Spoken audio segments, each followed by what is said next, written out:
మీ శ్రేయస్సు కోసం చేసే పూజలు హోమాలు యజ్ఞాలు ఇప్పుడు ఒక్క క్లిక్ దూరంలో వేదమందిర్.com. అందరికీ నమస్కారం. నేను Swarupa Putlapalli. Welcome to Suman TV. తెలంగాణకు మహిళా సీఎం అవకాశం ఉందా?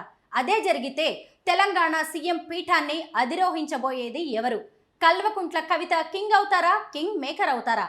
ఇలా చాలా మందిలో ప్రశ్నలు అయితే ఉన్నాయి. ప్రస్తుతం నాతో పాటు ఉన్నారు ప్రముఖ ఆస్ట్రాలజర్ వడ్డాది రవికుమార్ గారు. వారితో మాట్లాడదాం. ఈరోజు కల్వకుంట్ల కవిత గారి గురించి, ఆవిడ జాతకం గురించి అనేక విషయాలు తెలుసుకుందాం. నమస్తే రవికుమార్ గారు. 2024లో లిక్కర్ స్కామ్ లో ఆమె బెయిల్ మీద బయటకు వచ్చినప్పుడే మీరు అన్నారు కవిత గారికి సీఎం యోగం ఉందని. మీరు ఎలా ప్రెడిక్ట్ చేయగలిగారు? ఎందుకంటే ఆ తర్వాత స్టెప్ బై స్టెప్ అనేక పరిణామాలు చోటు చేసుకుంటూ ఉన్నాయి. ఆవిడ ఏకంగా పార్టీ కూడా పెట్టేశారు, ప్రజల్లో తిరుగుతూ ఉన్నారు. మీరు ఎలా గెస్ చేశారు ఇదంతా? యాక్చువల్గా నాకు అంటే పర్సనల్గా ఆవిడ తెలియదండి. యాక్చువల్గా నేనేంటంటే సమ్ ఇంటర్వ్యూకి వెళ్ళినప్పుడు ఆ ఛానల్ CEO గారు ఆవిడ డేట్ ఆఫ్ బర్త్ అవి ప్రొవైడ్ చేసినప్పుడు నేను ఒక ప్రిడిక్షన్ అనుకున్నా. అంటే ఆవిడ పీరియడ్ చూస్తే అంటే ఫ్రంట్కి వచ్చి ఒక సీఎం క్యాడర్ ఇచ్చేసేది. నాకు ఎప్పుడు కూడా ఈ అకల్ట్ వైజ్ రీసెర్చ్ చేసే అలవాటు ఉందన్నాను కదా. వాట్ ఈజ్ తెలంగాణ అప్కమింగ్ అనుకున్నా. ఆ పార్ట్లో చెక్ చేసి ఆవిడ బెయిల్ నేను చెప్పిన డేట్కి ఎప్పుడైతే వచ్చారో నాకు అప్పుడు ఆ రోజే తెలుసు ఈవిడ అయితే ఫస్ట్ ప్రయారిటీలోకి రావాలంటే బయటకు వచ్చి రావడమైనా చేయాలి, లేదా ఏదైనా సంఘటన వలన ఈవిడ ముందుకు రావాల్సి వచ్చి ఉంటుంది అంటే యాజ్ అ సీఎంగా అనుకున్నా. నేను ఆ రోజు ప్రిడిక్షన్ ఓపెన్గా చేశాను. ఎందుకంటే నాకు డేట్ కూడా ఈరోజు గుర్తు. 24th August 2024లో చెప్పాను, రాసి పెట్టుకోండి కవిత గారు సీఎం క్యాండిడేట్ అని. ఇప్పుడు మీరు అన్న కింగ్ మేకరా అన్నారు కదా, ఒక 6 నెలల్లో చాలా ఊహించని మార్పులతో ఆవిడ ముందుకు వస్తారు. అప్పుడు ప్రజలే చెప్తారు ఆవిడ సీఎం అని. కానీ హైదరాబాద్లో అయితే లేడీ రూల్ చేసే యోగం ఉన్న టైం రాబోయే రోజులు. ఎంత హై ప్రొఫైల్ వ్యక్తులైనా సరే, పొలిటికల్ బ్యాక్గ్రౌండ్ నుంచి వచ్చిన వాళ్ళైనా సరే, జైలు పాలవ్వడం, కటకటాలు లెక్క పెట్టడం, చిప్పకూడు తినడం, ఇవన్నీ కూడా వాళ్ళ జాతకం ప్రకారమే జరుగుతూ ఉంటుందా? ఆబ్వియస్గా జాతకం ప్రకారమేనండి. ఇప్పుడు మీరు ఏవైతే ఇప్పుడు మరి చెప్తున్న ప్రాంతాలు ఉన్నాయో ఆ ప్రాంతాలన్నీ కూడా అలాంటివి కదా. శ్రీకృష్ణ జన్మస్థానం. గుడికి వెళ్తే కలిసి వస్తుంది. గుడికి వెళ్తే పొలిటీషియన్స్ కలిసి రాదు కదా. జైలుకి వెళ్తే వస్తుంది, ఢిల్లీ వెళ్తే కలిసి వస్తుంది.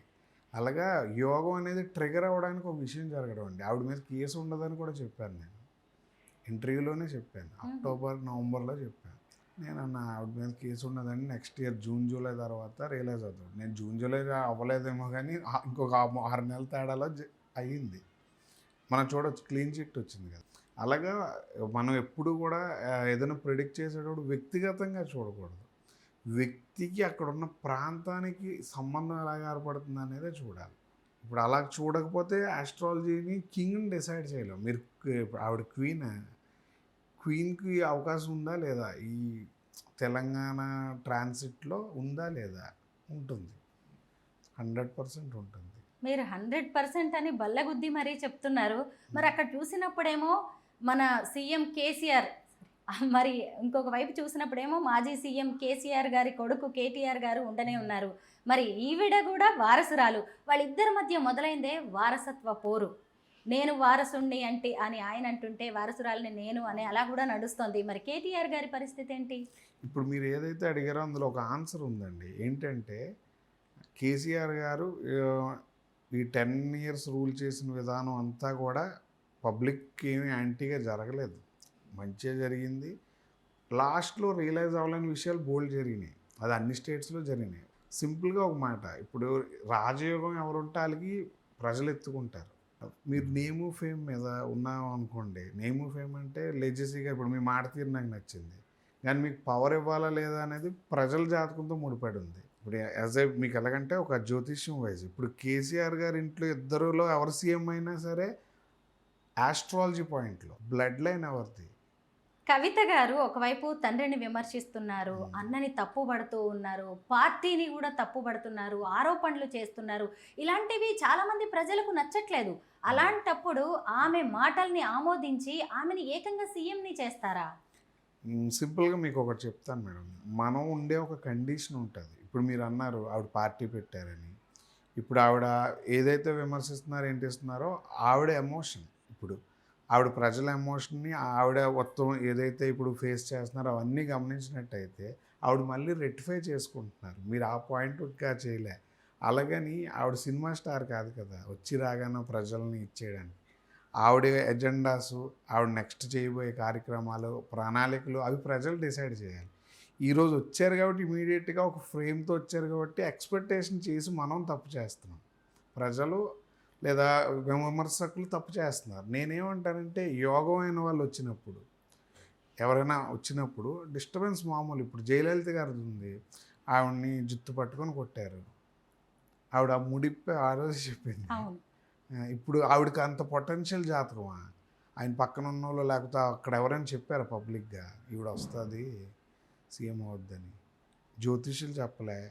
ఆయన పక్కన ఈ సంఘటన తర్వాత ఎవరైనా చెప్పుంటారంటారా? చెప్పుండరు. చెప్పుంటే ఎక్కడో చోట ఎవిడెన్స్లు ఉండేవి. అలాగే ఒక యోగం అంతే. ఇప్పుడు కవిత గారు లిక్కర్ కేసులో ఉన్నప్పుడు అందరూ అంటే పార్టీ కోసం దానికోసం మాట్లాడి ఆవిడ తెచ్చే పనులు ఆటలో ఉన్నారు. నేను అకల్టిస్ట్ని కదా, నేను నా రీసెర్చ్లో నేను చెప్పా, లేదు ఈవిడ సీఎం అనే పదానికి దగ్గరగా వెళ్ళిపోయి ఆ రాచరికం ఉంది, జరిగే అవకాశం ఉంది అనుకున్నాను. ఎలా జరుగుతుందంటే ఆకస్మికత అంతే. ఇప్పుడు ఆకస్మికంగా పార్టీ పెట్టారు. ఇప్పుడు ఆవిడ నాకు తెలిసి మీరు అన్నట్టు బెయిల్ తెచ్చుకునే టెన్షన్లో పార్టీ పెడతారని ఎవరు చెప్తారండి? నాకు తెలిసి వాళ్ళ ఇంట్లో కూడా ఆలోచించుంటారు. బట్ నేను చెప్పాను కేవలం తెలంగాణ పల్స్ మీద చెప్పాను. ఎవరున్నారంటే ఆవిడకి ఆ సంఘటన మ్యాచ్ అవుతుంది, ఆవిడకి ట్రిగర్ అయింది, అన్నీ అయింది. ఇప్పుడు మీరు అన్నారు ఆవిడ ఏం చేస్తున్నారు అనేది ఇప్పుడు ప్రజెంట్ ఉన్న ట్రాన్సిట్లో మనం ఏం చెప్పలేము. రాబోయే గ్రహస్థితి గోచార స్థితి బట్టి ఆవిడ చేయబోయేవి అయితే తెలంగాణ ప్రజలకు నచ్చుతుంది. కింగ్ మేకర్ అని మీరు అడుగుతున్నారు కదా, అది ప్రజలే చెప్తారు. ఎందుకు ఆ మాట అంటున్నానంటే ట్రాన్సిట్లో ఆవిడలో బోల్డ్ చేంజెస్ చూస్తారు. ఎందుకంటే మీరు ఎక్స్పెక్ట్ చేయడం వల్ల ఆవిడ ఇబ్బంది పడుతున్నారు. ఆవిడ అంతటా ఆవిడ ఒక ఫామ్లోకి వచ్చి ఆవిడ యోగం పట్టుకుంటే నేను చెప్పిందే మీకు ఈరోజు మళ్ళీ ఒక డాక్యుమెంటల్ ఎవిడెన్స్. ఈ రోజుది ఆ రోజుది రేపు ఆవిడ అయిన తర్వాతది. 16 నెలలు జైల్లో ఉండొచ్చిన జగన్మోహన్ రెడ్డి గారు సీఎం అయ్యారు. ఆ తర్వాత జైలుకి వెళ్ళొచ్చిన చంద్రబాబు గారు కూడా 4వ ముఖ్యమంత్రి అయ్యారు. ఓటుకు నోటు కేసులో జైలు పాలైన రేవంత్ రెడ్డి గారు కూడా సీఎం అయ్యారు. మళ్ళీ అలాగే జైలు జీవితం కవిత గారి జీవితాన్ని కూడా మలుపు తిప్పబోతోందా? తిప్పిందనే మీరు డైరెక్ట్గా చెప్తున్నారుగా. ఇన్ని మంది మీద రీసెర్చ్ చెప్పారు మీరు, ఇప్పుడు తిప్పిందిగా. వాళ్ళే బెస్ట్ ఎగ్జాంపుల్ అంటారా? అండి, సాయిల్ అండ్ టైం ట్రాన్సిట్ జరిగినప్పుడు మాత్రమే సంఘటనలు జరుగుతాయి. ఎందుకంటే మీకు అదే చెప్పాను కదా, ఆవిడ జీవితంలో ఎప్పుడైతే ఈ కైండ్ ఆఫ్ ట్రిగర్ అయిందో సాయిల్ ఆవిడని ఎంచుకుంటుంది. ఆవిడ ఆ డౌట్స్లోంచి అన్నిటిలోంచి బయటకు వచ్చి చేసి ఇంకా జరిగేవి కొన్ని ఉన్నాయి. అవన్నిట్లో మీకు నేను చెప్పింది అర్థం అవ్వడానికి చెప్పాను కదా, ఒక 6 months మీరు ఇప్పుడే చెప్పారు. అక్కడ ఆయన్ని అరెస్ట్ చేయడం ఆయన ప్లస్ అయింది కదా. కరెక్ట్. అంటే ఆయన యోగం పోయే టైంకి ఆయనకి ప్లస్ అయింది. ఆయన యజ్ఞాలు హోమాలు చేయించలేదు కదా. బంధించబడిన వాళ్ళందరూ నాయకులు అయ్యారు. ఆబ్వియస్గా అంతే. మీకు ఆ ప్యాటర్నే అంటున్నాను. తెలంగాణలో ఫీమేల్ రూల్ చేయాలనేది ఒకటి ఉంది. ఈ సాయిల్ రిలేటెడ్గా ఆవిడ ఉన్నారు, మరి ఇంకెవరు లేరు కదా. ఇంకా మొత్తం మీద కల్వకుంట్ల కవిత చరిత్రను తిరిగి రాయబోతున్నారు. ఆమెకి తెలంగాణ సీఎం అయ్యే యోగం ఉంది అని చెప్పి ప్రముఖ ఆస్ట్రాలజర్ వడ్డాది రవికుమార్ గారే చెప్తున్నారు. చూద్దాం ఏం జరుగుతుందో. రాజకీయాల్లో ఏమైనా జరగచ్చు. థ్యాంక్ యూ సో మచ్ అండి.